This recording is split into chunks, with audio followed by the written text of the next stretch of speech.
সমালোচনা তোমার লাইফে থাকবে। তুমি যতদিন বেঁচে থাকবা ততদিন তোমার লাইফে সমালোচনা থাকবে, অবহেলা থাকবে, অবজ্ঞা থাকবে, তুচ্ছ-তাচ্ছিল্য থাকবে। এটাই স্বাভাবিক, এটাই জীবন। তবে এই যে সমালোচনা, এই যে তুচ্ছ-তাচ্ছিল্যতা, এই যে অবজ্ঞা, এই যে অবহেলা, এই বিষয়গুলোকে খারাপ লাগার দিক হিসেবে নিলে হবে না। এগুলোকে তোমার অনুপ্রেরণা হিসেবে নিতে হবে।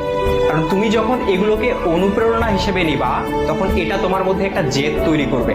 আর যেই জেদটা তোমাকে কঠোর পরিশ্রম করতে কি করবে ভাইয়া? অনুপ্রাণিত করবে। তোমার কঠোর পরিশ্রম করতে গিয়ে তোমার সব ধরনের ক্লান্তিগুলোকে দূর করে দিবে। আর যখন তুমি একবার কঠোর পরিশ্রম করতে শিখে যাবা, তখন স্যাক্রিফাইসের যে বিষয়টা, এই বিষয়টা তোমার মধ্যে অটো চলে আসবে। সুতরাং এই যে, আর সবকিছুর সাথে যদি বলো যে এই যে সমালোচনা, এই সমালোচনার পাশাপাশি জেদ, কঠোর পরিশ্রম, স্যাক্রিফাইস, আর এগুলোর সাথে যখন মেধার সংমিশ্রণ ঘটবে, তখনই তোমার স্বপ্নগুলো পূরণ হবে।